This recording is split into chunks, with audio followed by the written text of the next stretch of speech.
Si l'une de ces 20 plantes se trouve actuellement dans votre jardin, vous devez arrêter ce que vous faites et regarder cette vidéo.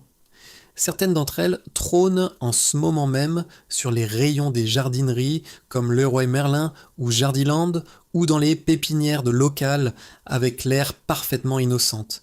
Et les gens les achètent chaque jour sans se douter qu'ils ramènent chez eux une plante qui va étouffer leurs légumes, détruire leur carré potager surélevé, faire éclater le béton et se répandre de façon si agressive que s'en débarrasser peut prendre de 5 à 10 ans. Certaines d'entre elles sont tellement destructrices qu'elles sont officiellement interdites dans de nombreuses régions.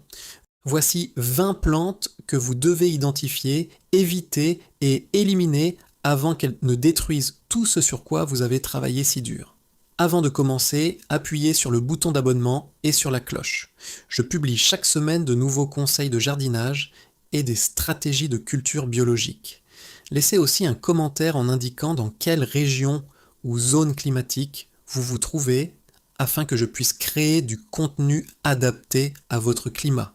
Entrons dans le vif du sujet. Numéro 20, la bignone grimpante, Campsis radicans. Cette plante produit de magnifiques fleurs en forme de trompette orange et rouge que les insectes pollinisateurs adorent et c'est précisément la raison pour laquelle tant de jardiniers inconscients la plantent. Mais la bignone est l'une des lianes les plus agressives qui soient.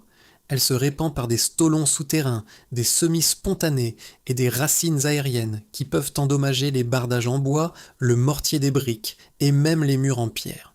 Une fois installée, elle envoie de nouvelles pousses partout, y compris dans les fissures de l'allée, sous les carrés surélevés et dans le jardin du voisin. S'en débarrasser est un cauchemar, car le moindre fragment de racine laissé dans le sol se transforme en une nouvelle plante. Si vous voulez des fleurs tubulaires, cherchez des alternatives moins invasives. Numéro 19.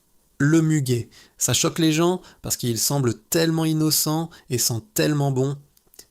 Ces délicates petites fleurs en clochettes blanches sont un classique des jardins de campagne, mais le muguet se répand par des rhizomes souterrains qui forment des tapis denses et imperméables, étouffant toute autre plante sur leur passage. Il prospère à l'ombre où d'autres vivaces ont du mal, ce qui en fait au départ une plante couvre-sol idéale, mais en 2 ou 3 saisons, il envahira complètement vos massifs, les plantations en bordure de fondation et chaque lisière ombragée de votre jardin. De plus, absolument toutes les parties de cette plante sont fortement toxiques. Feuilles, fleurs, fruits et racines contiennent des glycosides cardiaques dangereux pour les enfants, les chiens et les chats. Si vous en avez déjà et souhaitez en garder le contrôle, la seule option réaliste est la culture dans des contenants enterrés avec un fond solide. Saviez-vous que le muguet était aussi agressif ? Dites-le moi dans les commentaires, de nombreux jardiniers le plantent sans réaliser dans quoi ils s'engagent. Continuons. Numéro 18. Le réfort. Chaque jardinier qui a un jour planté du réfort dans son potager a la même histoire. Il a planté une racine, en a récolté un peu pour faire de la sauce maison, et maintenant, 5 ans plus tard, le réfort apparaît partout et il n'arrive pas à s'en débarrasser. Le réfort possède un système racinaire incroyablement profond et étendu. Même le plus petit morceau de racine laissé après la récolte se régénérera en une nouvelle plante complète. Bêcher ou utiliser un motoculteur aggrave en réalité les choses car cela hache les racines en dizaines de fragments dont chacun devient une nouvelle plante. La seule façon sûre de cultiver du réfort est dans un carré surélevé dédié avec un fond solide ou dans un grand contenant. Ne le plantez jamais directement dans le potager, sinon vous vous battrez contre lui pendant des années. Numéro 17, la consoude officinale. Les adeptes de la permaculture vont me critiquer pour ça, parce que la consoude est considérée comme une plante miracle dans le monde de la permaculture. Elle est utilisée comme accumulateur dynamique de nutriments, activateur de compost et paillis vivant, et tout ça est vrai. Mais voici ce dont personne ne vous avertit. La consoude commune, en particulier les variétés fertiles, se ressème agressivement et son pivot peut atteindre plus d'1,8 m de profondeur. Une fois installée, elle est pratiquement indestructible. Vous ne pouvez pas l'arracher, vous ne pouvez pas la déterrer. Le moindre morceau de racine laissé en terre, même un éclat, repoussera. Si vous voulez les bénéfices de la consoude sans engagement à vie, assurez-vous de planter la variété stérile appelée Bocking 14, qui ne produit pas de graines viables et ne peut se multiplier que par bouture d'ossature de racines. Numéro 16. Le lierre terrestre. Cette vivace rampante et couvre-sol est l'une des plantes les plus frustrantes qu'un jardinier ou propriétaire ait jamais eu à affronter. Elle se répand par des stolons, des tiges aériennes qui s'enracinent à chaque nœud, formant des tapis épais et denses qui étouffent la pelouse, les massifs et le potager. Le lierre terrestre adore l'ombre et l'humidité, mais tolère aussi le plein soleil, ce qui signifie qu'il n'y a pratiquement aucun endroit dans votre jardin où il ne prospérera pas. L'arrachage à la main suffit à peine, car le moindre petit fragment de tige qui se détache et reste en contact avec le sol se réenracine et fonde une nouvelle colonie. Ne le mettez pas non plus dans le tas de compost, car il survivra et se répandra quand vous utiliserez ce compost. Si vous vous êtes déjà battu contre le lierre terrestre, vous savez exactement de quoi je parle. Laissez un commentaire et partagez votre pire expérience avec une plante invasive. Et si vous trouvez cette vidéo utile, appuyez sur le bouton j'aime. Numéro 15, la ronce de l'Himalaya. Je sais que les mûres sont délicieuses, mais la ronce de l'Himalaya est l'une des espèces envahissantes les plus destructrices dans de nombreuses régions du monde. Contrairement à nos espèces de ronces indigènes, celles-ci forment des fourrés massifs et impénétrables aux tiges épineuses épaisses qui peuvent pousser de plus de 4,5 mètres en une seule saison. Les tiges se courbent en arc et s'enracinent partout où elles touchent le sol, créant constamment de nouvelles plantes. Les épines sont brutales, les systèmes racinaires sont profonds et étendus, et la plante élimine la végétation indigène en réduisant la biodiversité dans votre jardin et dans les zones environnantes. Les oiseaux dispersent donc les graines partout, donc même si vous nettoyez votre propriété, de nouvelles plantes peuvent apparaître depuis les terrains voisins. Si vous voulez des mûres, plantez plutôt une variété cultivée sans épines et bien comportée dans un emplacement désigné. Numéro 14. L'épine vinette de Thunberg. Les paysagistes adorent l'épine vinette de Thunberg parce qu'elle tolère un sol pauvre, supporte l'ombre et les animaux sauvages, comme les chevreuils, la laissent tranquille. Ce semble être de grande qualité, jusqu'à ce que vous réalisiez pourquoi les animaux l'évitent.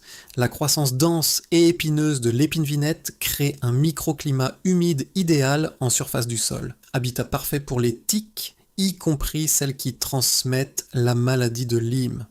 Des études ont montré que les zones plantées d'épines vinettes de Thunberg ont des populations de tiques significativement plus importantes que les zones sans elles. Au-delà du problème des tiques, elle se répand agressivement par des graines que les oiseaux transportent vers des zones naturelles, des forêts et des parcs où elles forment des fourrés denses qui évincent les plantes indigènes.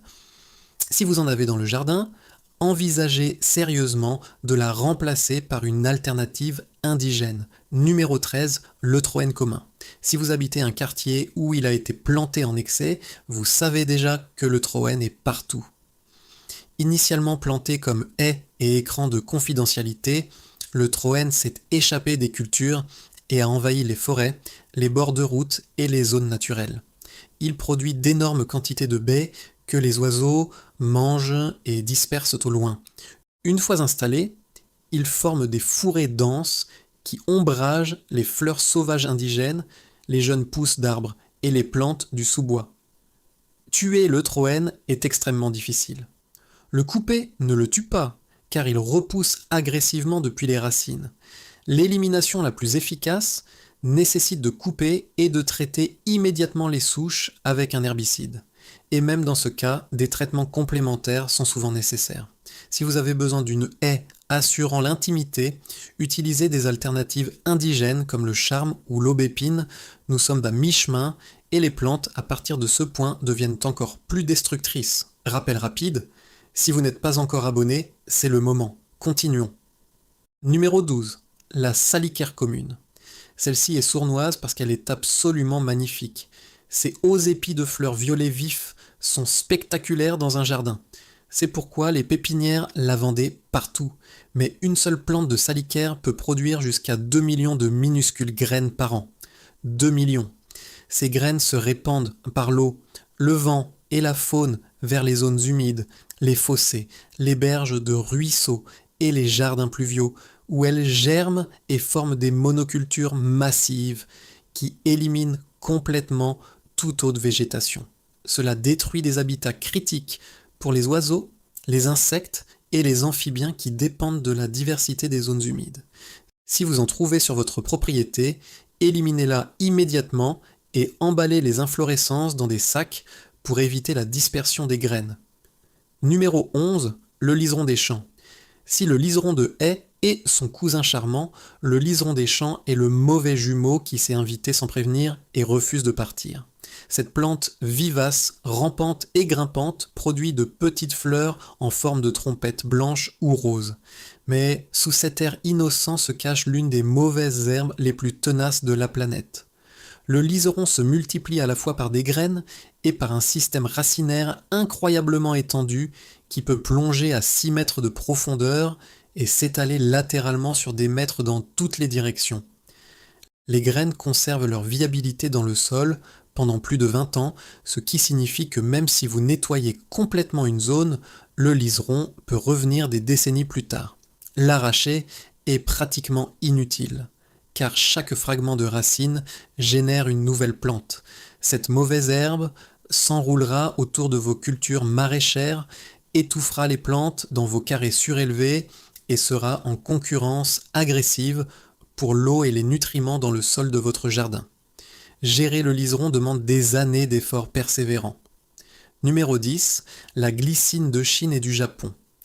Ces cascades de grappes de fleurs violettes et blanches sont l'un des spectacles les plus époustouflants de n'importe quel jardin. Mais la glycine de Chine et du Japon compte parmi les lianes ornementales les plus destructrices jamais introduites. Ces lianes produisent des tiges ligneuses incroyablement épaisses qui s'enroulent et étouffent littéralement les arbres. Les tiges peuvent atteindre plus de 30 cm de diamètre et générer une force suffisante pour écraser des pergolas en bois, faire s'effondrer des arches et même endommager des structures en acier avec le temps.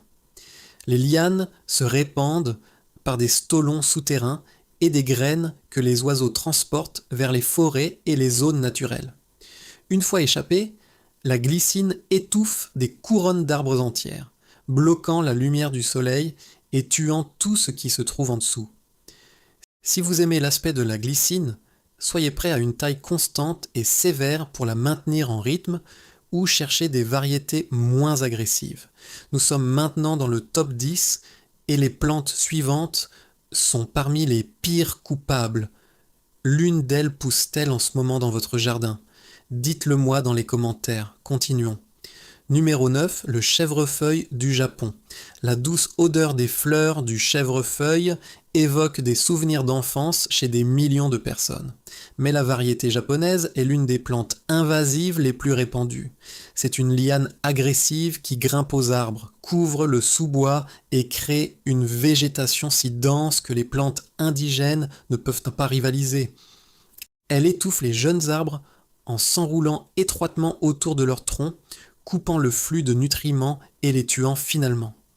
Elle se répand par des stolons, par des tiges qui s'enracinent partout où elle touche le sol, et par des graines que les oiseaux mangent et dispersent dans le paysage. Elle conserve ses feuilles plus longtemps que de nombreuses plantes indigènes, ce qui lui donne un avantage concurrentiel lors des saisons de transition, quand d'autres plantes sont entrées en dormance. Si vous voulez du chèvrefeuille, choisissez nos espèces européennes indigènes comme le chèvrefeuille des bois qui sont mieux comportées et tout aussi belles. Numéro 8. La berce du Caucase. Et là, les choses deviennent sérieuses du point de vue de la sécurité des personnes. Cette plante n'est pas seulement invasive, elle est réellement dangereuse pour votre santé. La sève de cette plante contient des substances chimiques qui provoquent une affection appelée photodermatose. En termes simples, si la sève entre en contact avec votre peau et est ensuite exposée à la lumière du soleil, elle provoque de graves brûlures, des cloques et des cicatrices qui peuvent persister pendant des années. Le contact avec les yeux peut provoquer une cécité permanente. Cette plante peut atteindre 4 mètres de hauteur, possède de massives inflorescences en ombelles et produit des milliers de graines qui se dispersent par l'eau et le vent. C'est un problème sérieux dans certaines régions de France, notamment en Alsace et dans les zones humides. Si vous en trouvez sur votre propriété, ne la touchez pas à main nue. Contactez les autorités locales pour obtenir des conseils sur l'élimination en sécurité. C'est l'affaire de professionnels. Numéro 7. Le noyer noir. Le noyer noir est un bel arbre précieux, mais il figure sur cette liste pour une raison très précise que tout jardinier maraîcher doit connaître. Les noyers noirs produisent un composé chimique appelé juglone, qui est toxique pour une large gamme de plantes de jardin. La juglone est présente dans les racines, les feuilles, l'écorce et les enveloppes des noix et pénètre dans le sol environnant, créant une zone de mort où de nombreuses cultures potagères communes ne peuvent tout simplement pas survivre. Les tomates, les poivrons, les aubergines, les pommes de terre et de nombreuses autres plantes potagères populaires sont très sensibles à la juglone. Elles flétriront et mourront si elles sont plantées dans le rayon de la couronne d'un noyer noir, et dans une moindre mesure de notre noyer commun. La zone de toxicité peut s'étendre à 15 mètres ou plus depuis le tronc. Si vous avez un noyer noir sur votre propriété et vous demandez pourquoi votre potager échoue toujours, voilà peut-être la réponse. Vous pouvez quand même jardiner à proximité des noyers, mais vous devez choisir des cultures tolérantes à la juglone comme les haricots, les betteraves, les carottes, le maïs et les courges. Combien d'entre vous viennent de réaliser qu'ils ont un noyer à côté de leur jardin? Dites-le moi dans les commentaires. Nous approchons du top 5.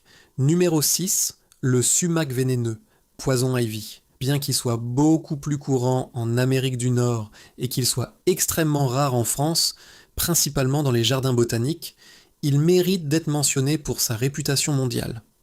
Le sumac vénéneux produit une huile appelée urushiol qui provoque une intense éruption de cloques chez environ 85% des personnes qui le touchent. Et voici la partie effrayante. L'urushiol reste actif sur les surfaces pendant des années, sur les outils de jardin, les gants, les vêtements et même la fourrure des animaux domestiques, longtemps après que la plante elle-même a disparu. Inhaler la fumée d'un sumac vénéneux, brûlant, peut provoquer une réaction pulmonaire mettant la vie en danger. Ne le brûlez jamais.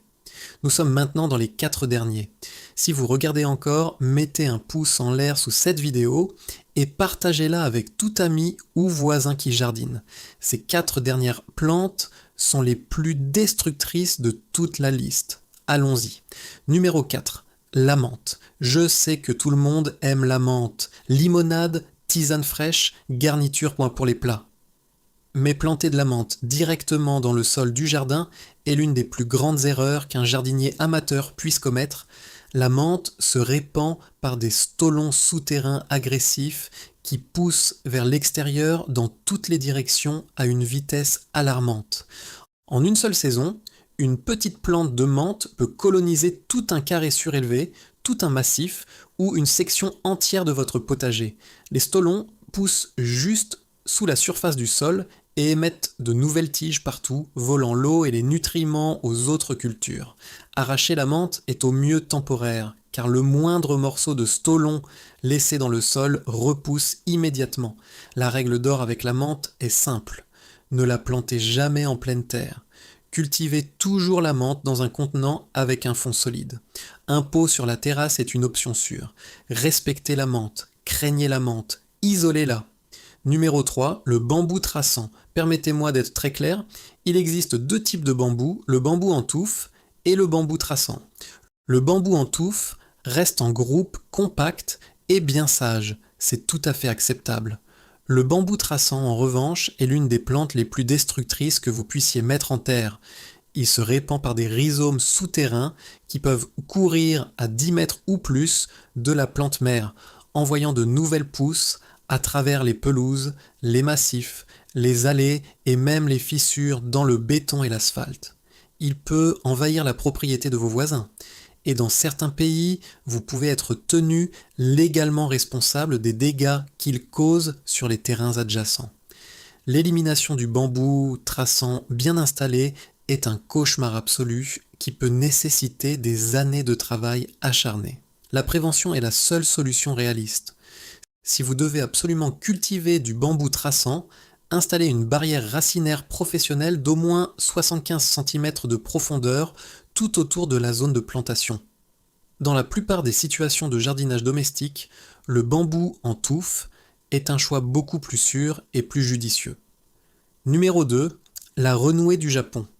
Si le bambou traçant est un cauchemar de jardin, la renouée du Japon est le boss final, l'ennemi ultime. Cette plante a été introduite d'Asie comme plante ornementale au XIXe siècle et est depuis devenue l'une des plantes invasives les plus destructrices d'Europe et d'Amérique du Nord. C'est un problème sérieux en France, particulièrement sur les berges des cours d'eau et les terrains en friche. La renouée peut pousser de plusieurs centimètres par jour au pic de la saison, atteignant 3 à 4 mètres de hauteur. Son réseau souterrain de rhizomes peut s'étendre à 20 mètres de la plante mère et pénétrer profondément dans le sol. Même un fragment de rhizome plus petit que votre ongle peut régénérer une plante entièrement nouvelle. Voici ce qui rend la renouée vraiment terrifiante. Elle peut percer le béton, l'asphalte, les murs de fondation et les systèmes de drainage. Dans certains pays comme le Royaume-Uni, la présence de cette plante sur une propriété peut en réduire la valeur et rendre l'obtention d'un prêt immobilier presque impossible. Son élimination nécessite des années de traitement professionnel et la simple taille la fait revenir encore plus agressivement. Ne la mettez jamais dans le compost, ne la jetez pas dans les ordures ordinaires et n'utilisez jamais de motoculteur dans un sol qui contient des fragments. Tout le matériel coupé doit être brûlé là où c'est autorisé ou traité comme déchet spécial. Si vous soupçonnez d'en avoir sur votre propriété, faites immédiatement appel à des spécialistes. 3 conclusions rapides. Premièrement, avant d'acheter n'importe quelle plante dans une jardinerie, renseignez-vous pour savoir si c'est une espèce invasive dans votre région. Ce n'est pas parce qu'une pépinière la vend qu'elle est sans danger pour votre jardin ou l'écosystème local. Deuxièmement, si vous avez déjà l'une de ces plantes sur votre propriété, agissez maintenant. Plus vous attendez, plus l'élimination devient difficile et coûteuse. L'intervention précoce est tout.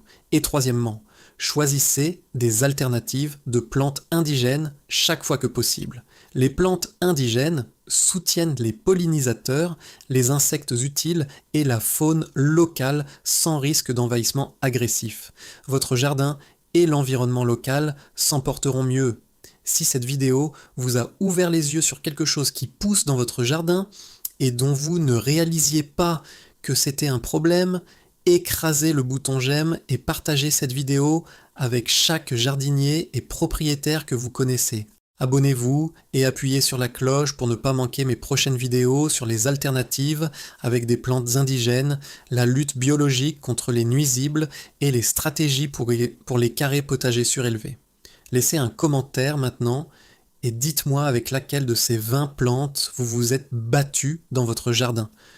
Je lis absolument chaque commentaire et j'adore entendre vos histoires. Merci beaucoup de regarder et à bientôt dans le prochain épisode. Bon jardinage.